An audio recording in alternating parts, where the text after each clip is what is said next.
Bismillahirrahmanirrahim. Assalamualaikum warahmatullahi wabarakatuh. Alhamdulillahirabbil alamin wa bihi nasta'in ala umuri dunya waddin wa ala alihi wa sahbihi ajma'in. Ananda sekalian kelas 8 yang Ustaz hormati, mudah-mudahan semuanya senantiasa ada dalam kebaikan, ada dalam keberkahan, semuanya diberikan ilmu yang bermanfaat. Untuk kesempatan kali ini insyaallah kita akan lanjutkan pembahasan beriman kepada Rasul Allah. Setelah kemarin kita bahas sampai tema nama-nama Rasul, untuk selanjutnya kita akan bahas sifat-sifat Rasul. Anak sekalian, paling tidak ada 4 sifat wajib yang harus ada pada seorang Rasul. Kalau kita pelajari sifat-sifat Rasul, itu ada sifat wajib, ada sifat yang mustahil, ada sifat yang jaiz ya, atau sifat yang umumnya ada pada Rasul. Contohnya yaitu sifat-sifat kemanusiaan ya, karena bagaimanapun Rasul itu adalah seorang manusia. Sifat wajib adalah sifat yang harus ada pada Rasul, sifat yang harus melekat pada diri seorang Rasul, yang kalau tidak ada sifat ini maka dipertanyakanlah kedudukannya sebagai seorang Rasul. Sementara sifat mustahil adalah sifat yang tidak boleh ada pada diri seorang Rasul, karena itu akan mencederai atau akan meruntuhkan wibawa seorang Rasul. Kita akan bahas sifat-sifat wajib. Yang pertama adalah siddiq, yang artinya benar atau jujur. Mustahil para nabi dan rasul itu memiliki sifat kizib atau dusta. Karena kalaulah para rasul atau nabi itu bersifat kizib, tentu ajarannya yang disampaikan penuh dengan kedustaan yang dapat menyesatkan dan menyengsarakan umat manusia. Terdapat dalam surah Maryam ayat 41. Halo sekalian, kita tahu bersama bahwa Rasulullah SAW sebelum menjadi seorang Rasul itu sudah mendapatkan predikat Al-Amin dari masyarakatnya. Kenapa itu terjadi? Karena salah satunya adalah karena kejujuran Rasulullah SAW. Kita sudah mendengar cerita yang cukup masyhur bagaimana Rasulullah berdagang.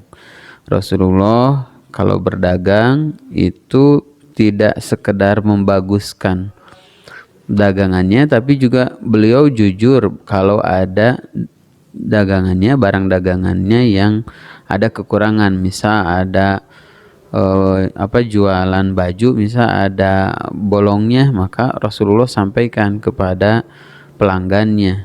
Dan ketika Rasulullah berdagang itu biasanya beliau sampaikan, ini modalnya segini, silahkan tuan-tuan atau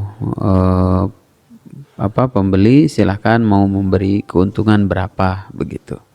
Jadi memang luar biasa kejujuran yang dicontohkan oleh Rasulullah SAW. Itu sifat yang pertama ya, siddiq, mustahil kizib atau dusta. Berikutnya, sifat yang harus ada pada seorang Rasul adalah amanah, yang artinya jujur atau dapat dipercaya. Mustahil para nabi dan Rasul itu bersifat khianat, karena kalau para nabi dan Rasul itu penipu, sudah tentu umat yang dibimbingnya akan ditipu pula.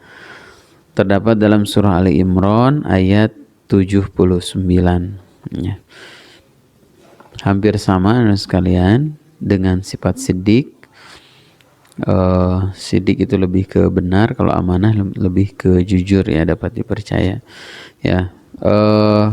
Contoh dalam sifat ini Rasulullah SAW walaupun dimusuhi oleh orang-orang kafir Quraisy, orang-orang musyrik Quraisy, itu ternyata saat berhijrah itu Rasulullah terlebih dahulu menyampaikan amanah kepada sahabatnya bahwa beliau mendapatkan amanah dari fulan ya. Mendapatkan amanah yang dimaksud adalah mendapatkan kepercayaan untuk menyimpan harta bendanya. Walaupun secara akidah mereka memusuhi, tetapi secara akhlak orang-orang kafir Quraisy itu tahu betul bagaimana Rasulullah itu adalah orang yang tidak pernah khianat. Rasulullah itu adalah orang yang sangat amanah, orang yang sangat dapat dipercaya, ya. Walaupun tadi kembali lagi mereka secara akidah memusuhi. Itu sifat yang kedua. Berikutnya sekalian, sifat yang ketiga adalah tabligh, artinya menyampaikan.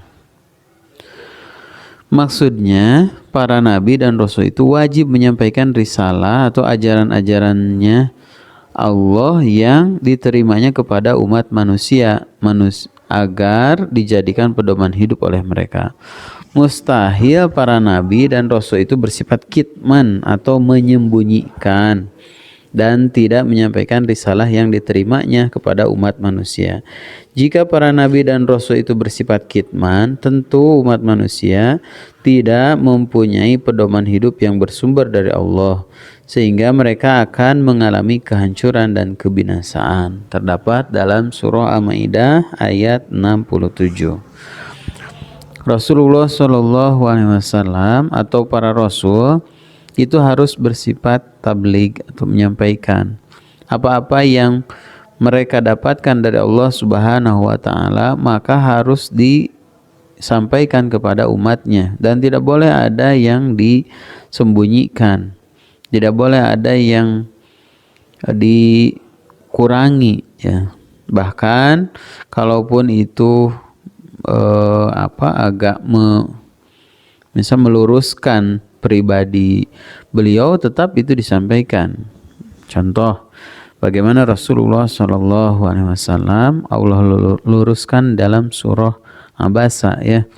Sifat Rasulullah saat itu bermuka masam kepada seorang sahabat namanya Abdullah bin Umi Maktum. Kemudian Allah tegur melalui surat Abasa.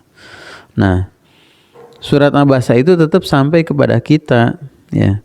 Secara psikologis itu sebetulnya teguran buat Rasulullah, tetapi karena Rasul itu adalah bersifat tabligh, bersifat menyampaikan sesuai apa yang Allah perintahkan, maka tetap disampaikan, ya, begitu.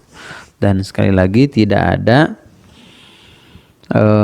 hal-hal atau amanah yang tidak disampaikan, ya, semuanya disampaikan. Itu sifat yang ketiga. Sifat berikutnya adalah fatonah, artinya cerdik, cendekia. Menurut akal sehat, para pemimpin umat seperti para nabi dan rasul wajib bersifat fatonah atau cerdik. Karena dengan sifatnya yang fatonah, para nabi dan rasul dapat berhujjah, berdialog terutama dengan para penentangnya. Oleh karena itu, mustahil para nabi dan rasul itu bersifat baladah atau bodoh. Terdapat dalam surah Al-Baqarah ayat 258. Salah satu contoh kecerdikan dari Rasul adalah bagaimana kita tahu perjalanan hijrah Rasulullah SAW. Sebagai seorang yang cerdas, ternyata Rasulullah mengambil jalan berlawanan, mengambil arah berlawanan dari jalan ke Madinah. Ya, Madinah itu ada di sebelah utara Mekah, sekalian. Tetapi kemudian Rasulullah mengambil jalan yang berlawanan dengan arah utara, yaitu ke arah selatan. Kalau kita perhatikan, ternyata Gua Thur, tempat Rasulullah sejenak, ya, beristirahat atau mengambil siasat, itu ada di selatan Mekah, sementara arah Madinah itu ada di utara Mekah. Ini salah satu kecerdikan Rasulullah SAW. Bagaimana Rasulullah menghindari kejaran orang-orang kafir Quraisy saat berhijrah. Bukan hanya itu, tapi juga Rasulullah mengatur bagaimana Rasul dan Abu Bakar yang saat itu berhijrah itu mengatur perbekalannya. Disuruhlah putra Abu Bakar yaitu Asma binti Abu Bakar dalam kondisi hamil itu diminta untuk melengkapi atau memenuhi kebutuhan makanan untuk Nabi dan Abu Bakar. Ya, yang diminta untuk menyuplai makanan itu adalah seorang Asma yang sedang hamil besar, dan itu diminta mengantar makanan itu di siang hari di saat orang-orang kafir Quraisy kebiasaannya tidur, ya, karena di sana siang cukup terik begitu. Belum lagi kalau kita lihat jalur hijrah Rasulullah itu tidak melalui jalan yang biasa dilalui oleh orang-orang Mekah pergi ke Madinah, tetapi mengambil jalan yang zigzag, ya. Mengambil jalan zigzag. Apa maksudnya? Itu dengan cara zigzag itu yang pertama menghindari kejaran, yang kedua dia tidak akan kehilangan arah, ya, arah jalan ke Madinah, seperti itu. Itu sekalian 4 sifat wajib bagi Rasul, 4 sifat mustahil bagi Rasul, dan yang sifat jaiz, sifat yang boleh ada pada Rasul, yaitu adalah sifat-sifat kemanusiaan. Itu hanya 1 saja. Kita lanjutkan. Selanjutnya sekalian kita akan bahas tentang Rasul ulul azmi. Apa itu Rasul ulul azmi? Ulul azmi artinya orang yang memiliki keteguhan hati, tidak pernah berputus asa dalam mencapai segala yang dicita-citakan. Ia memiliki kesungguhan dan keuletan dalam berusaha sehingga apa yang dicita-citakannya dapat tercapai. Surah Al-Ahqaf ayat 35. A'udzu billahi minasyaitonir rajim. Fasbir kama sabara ulul azmi minar rusul wa la tasta'jil lahum ka'annahum yawma yarawna ma yu'aduna lam yabathu illa sa'atan min nahar balagh fahal yuhlaku illal qaumul fasiqun. Maka bersabarlah kamu seperti orang-orang yang mempunyai keteguhan hati dari rasul-rasul yang telah bersabar. Dan janganlah kamu meminta disegerakan azab bagi mereka pada hari mereka melihat azab yang diancam kepada mereka, seolah-olah tidak tinggal di dunia melainkan sesaat pada siang hari. Inilah suatu perjalanan yang cukup, maka dibinasakan melainkan kaum yang fasik. Maka tidak dibinasakan melainkan kaum yang fasik. Al-Ahqaf ayat 35. Adapun Rasulul Azmi ada 5, yaitu Nabi Musa, Nabi Nuh, Nabi Ibrahim, Nabi Isa, dan Nabi Muhammad. Kalau kita perhatikan sekalian, nabi-nabi ini yang 5 ini itu mengambil ujian yang cukup berat, ya, mendapatkan ujian yang cukup berat dalam berdakwah kepada umatnya. Nabi Musa contohnya di usia baru lahir itu harus mendapati ujian untuk dibunuh. Kenapa? Karena Fir'aun atau raja yang berkuasa pada saat itu mendapatkan sebuah mimpi di mana dia memimpikan seorang anak kecil yang dapat menghancurkan kekuasaannya. Oleh para penasihatnya, para penafsir mimpi Fir'aun saat itu ditafsirkan bahwa akan ada seorang anak laki-laki, bayi laki-laki dari golongan Bani Israel yang akan menghancurkan kekuasaan Fir'aun. Maka Fir'aun saat itu memutuskan untuk membuat sebuah kebijakan di mana anak laki-laki yang lahir dari golongan dari golongan Bani Israel maka harus dibunuh, begitu. Maka dilakukanlah kebijakan seperti itu. Namun setelah dikaji, maka Fir'aun merubah kebijakannya. Kenapa? Karena ada kekhawatiran kalau sampai kemudian tidak ada laki-laki di kalangan Bani Israel, maka akan punahlah generasi Bani Israel. Sementara di sisi lain Fir'aun membutuhkan orang-orang Bani Israel ini. Maka dirubahlah kebijakannya.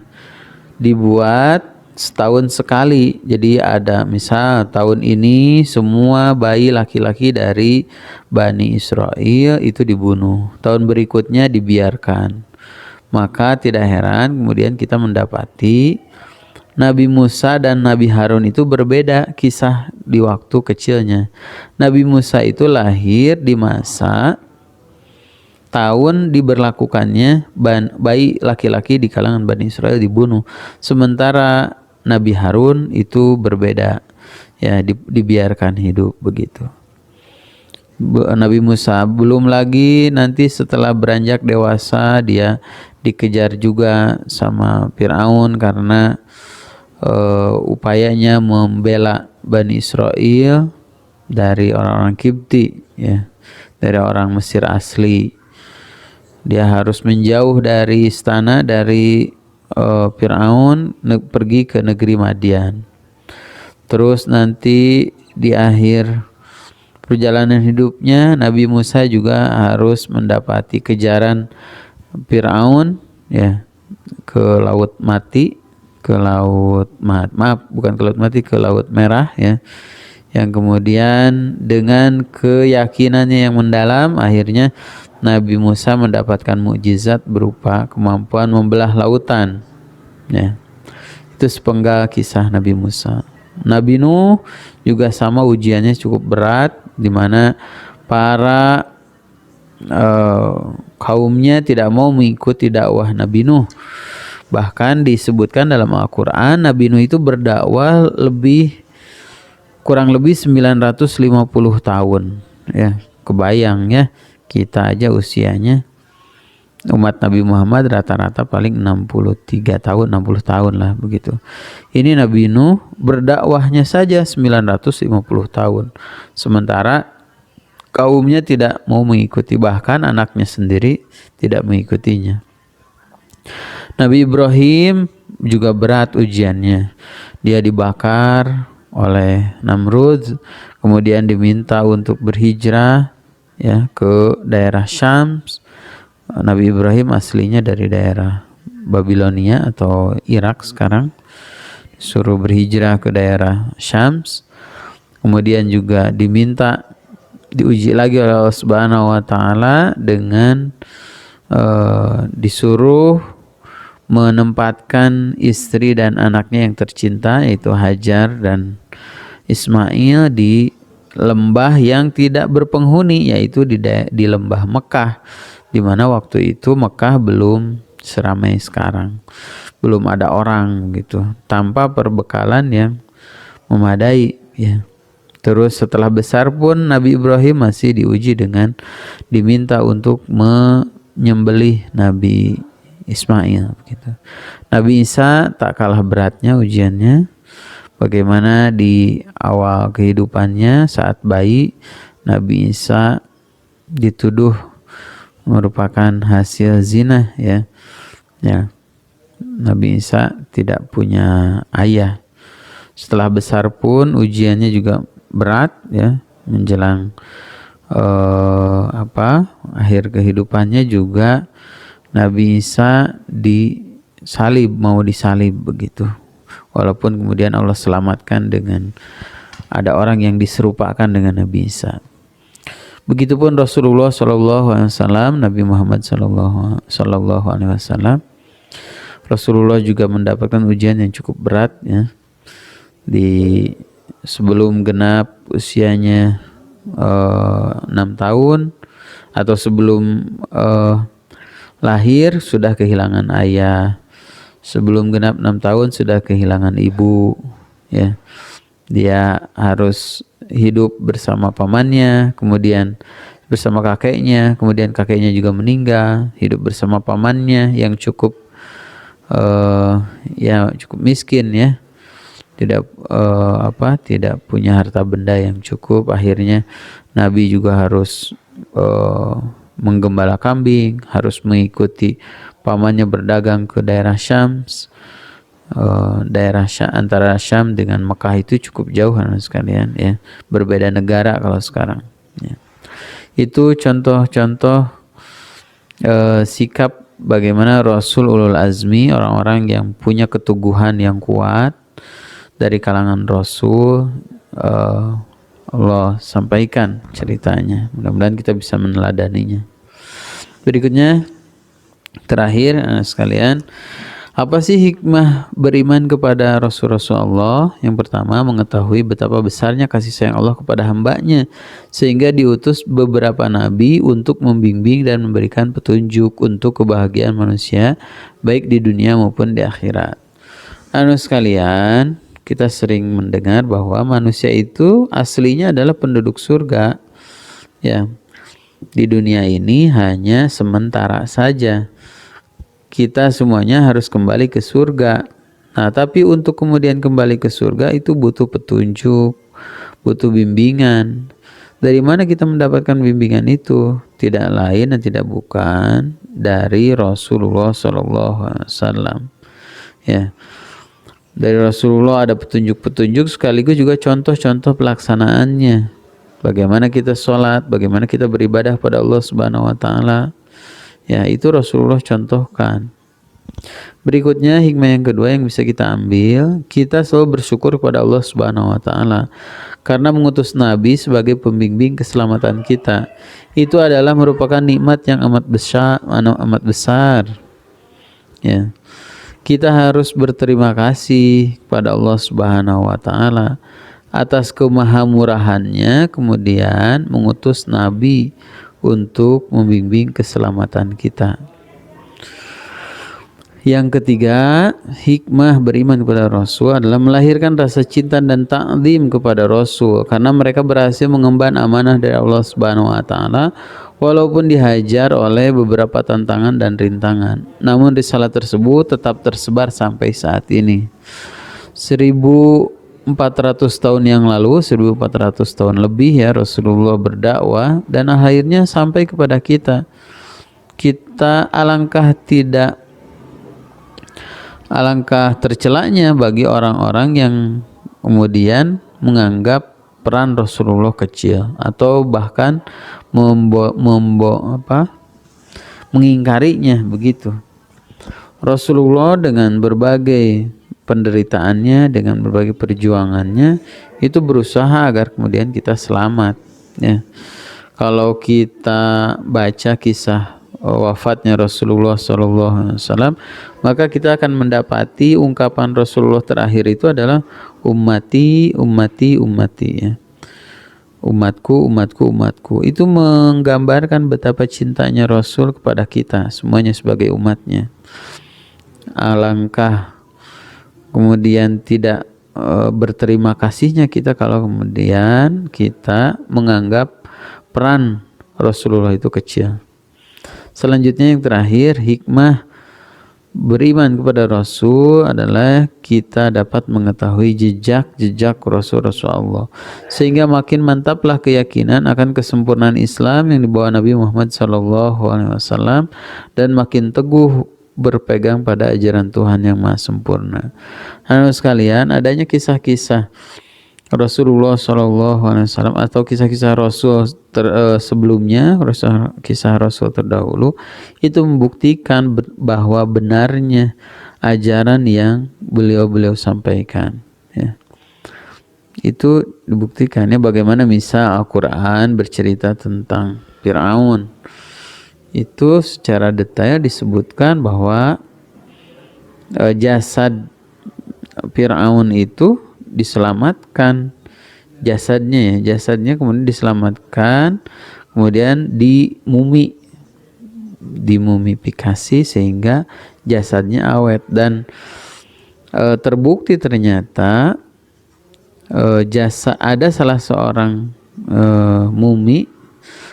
satu mumi yang yang dalam jasadnya terdapat sisa-sisa tumbuhan